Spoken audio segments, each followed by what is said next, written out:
El brutal proceso de modernización en Japón que los llevó a emigrar a América Latina en el siglo XIX. ¿Imaginas a un país cerrado al resto del mundo por 200 años, con sus ciudadanos incapaces de salir del territorio?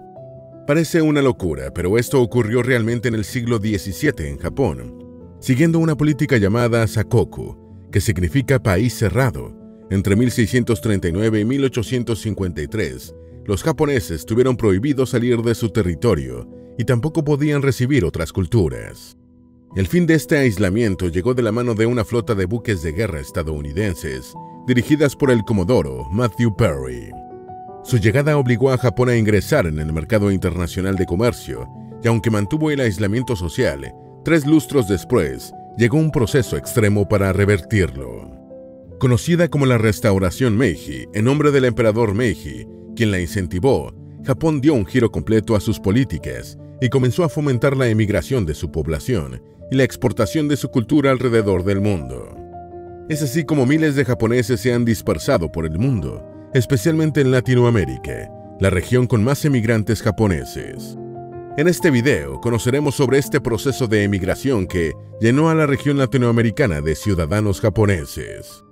Antes de meternos a fondo, no te olvides de suscribirte a nuestro canal y activar las notificaciones para mantenerte al día con nuestras actualizaciones.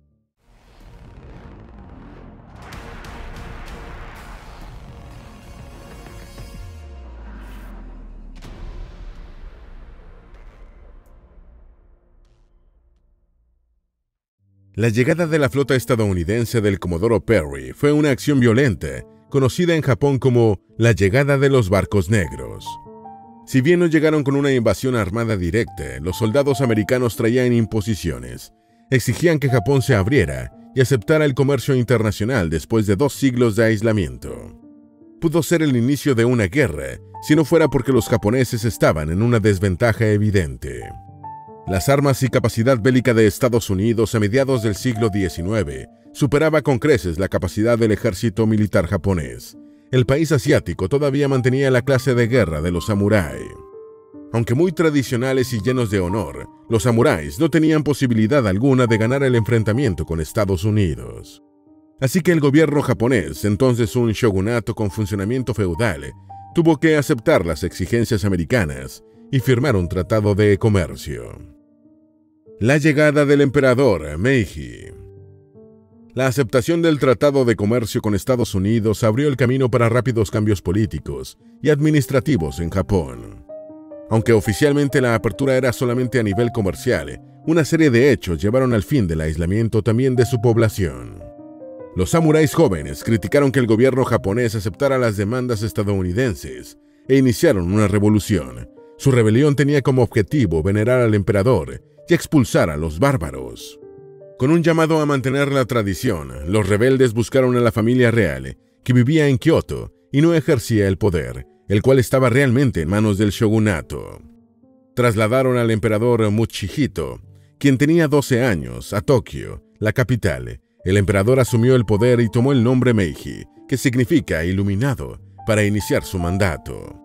Fue así como inició la Restauración Meiji, un proceso que se ocupó de deshacer los años de aislamiento y, de hecho, compensarlos. El fin oficial del orden feudal tenía, entre otros objetivos, la búsqueda del conocimiento en todo el mundo. Por esto enviaron a más de 50 funcionarios japoneses por Estados Unidos y Europa para formarse en distintas áreas, como economía, administración, comercio, desarrollo de industrias y el sector militar. Esto inició un proceso de formación y transformación del territorio japonés, que buscaba modernizarse y alcanzar los niveles de desarrollo del mundo occidental. Fue el primer país asiático en abrirse a los avances del otro lado del planeta. La centralización política y la creación de identidad. Uno de los principales cambios de la Restauración Meiji fue la centralización del poder y de la cultura. Hasta entonces, Japón tenía una estructura muy influenciada por valores chinos, con un orden jerárquico que representaba más las enseñanzas de Confucio.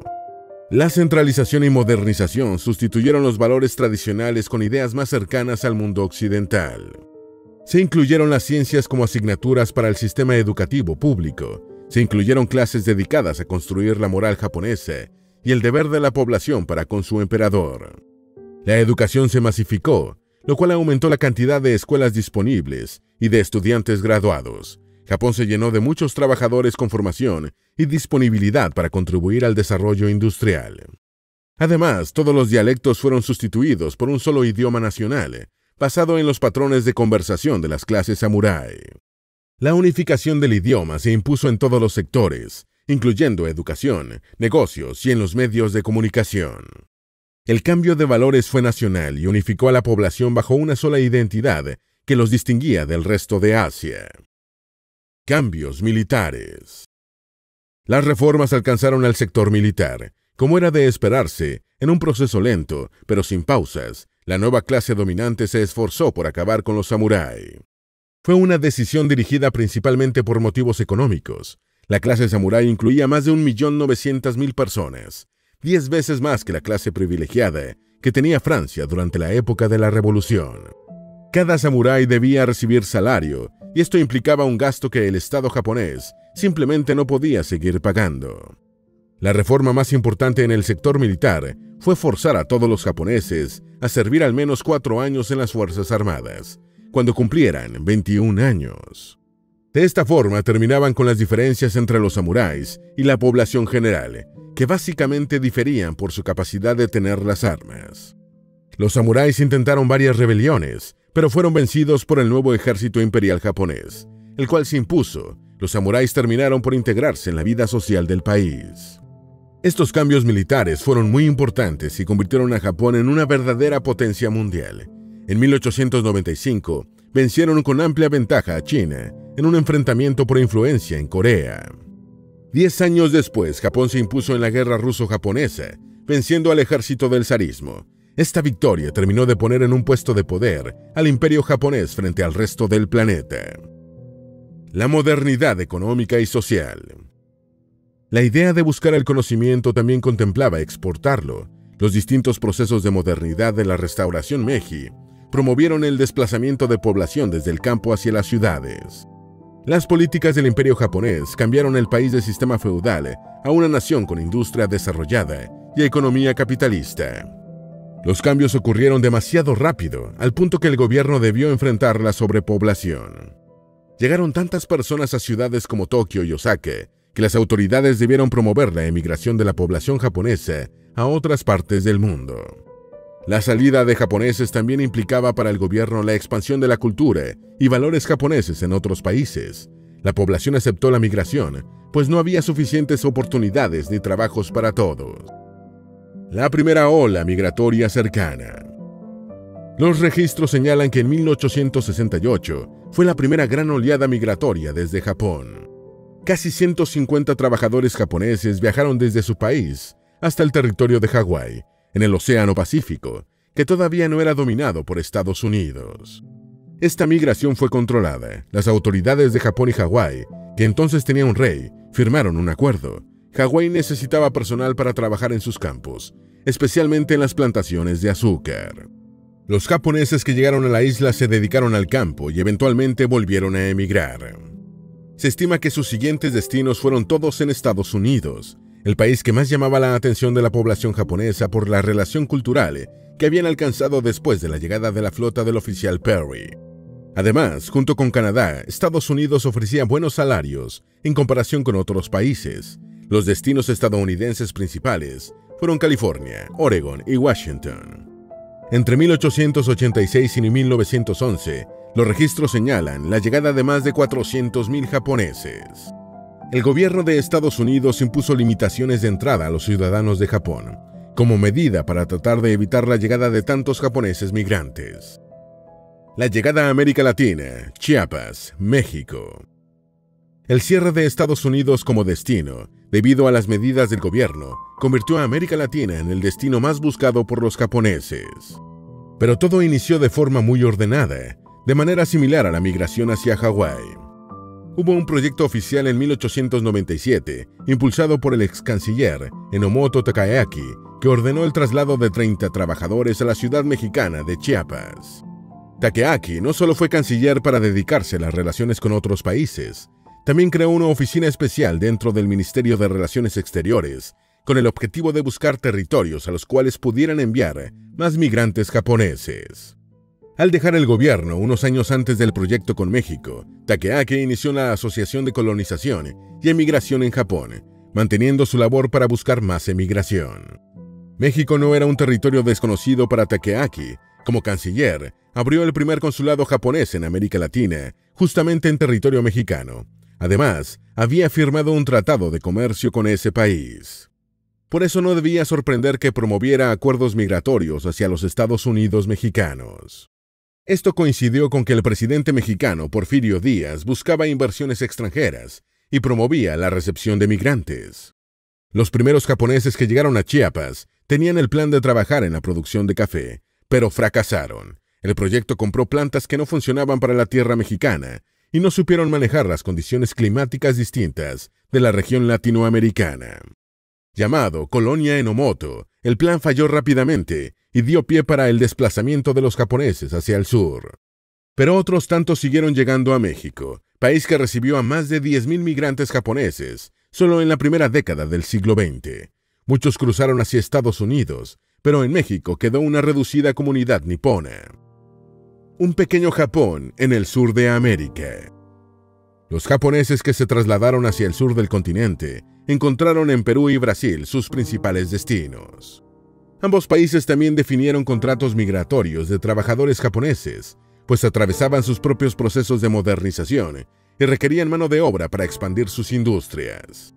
Perú trabajaba en el crecimiento de la industria del azúcar. Para el año 1899 llegaron 790 trabajadores japoneses al Perú, el primero de 82 grupos de migrantes que llegaron hasta el año 1923, cuando terminó el contrato migratorio.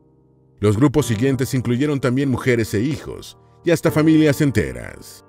Brasil, por su parte, buscaba campesinos para trabajar en la producción de café.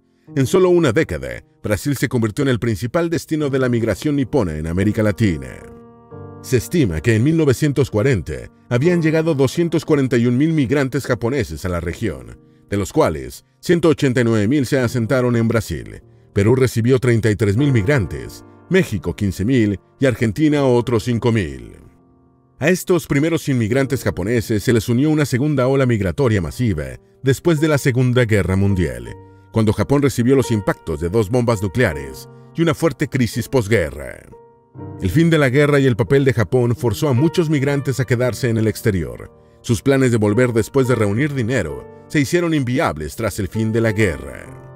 Pero para mediados de la década de 1970 ya se consideraba terminada la migración japonesa, pues el gobierno logró estabilizar su economía, afinar su desarrollo y ofrecer suficientes oportunidades a su población. Los logros japoneses recientes han revertido el flujo migratorio. De fomentar la salida de su población durante el siglo XIX, las autoridades japonesas ahora reciben a los hijos y nietos de sus migrantes, quienes regresan a Japón buscando las posibilidades que ofrece su economía fortalecida.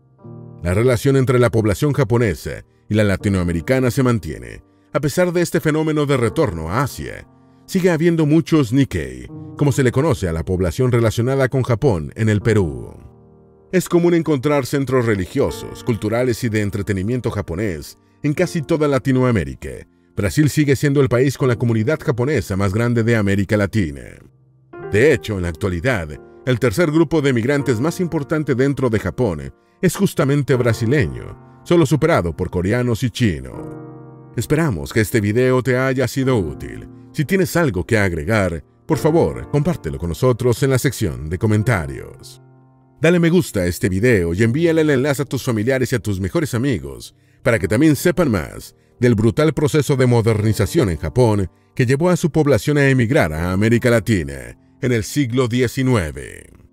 Si eres nuevo en nuestro canal, no olvides suscribirte. No se te olvide seguirnos en todas nuestras redes sociales que van a estar aquí abajo en la descripción. Recuerda, un pueblo que no conoce su historia está condenado a repetirla.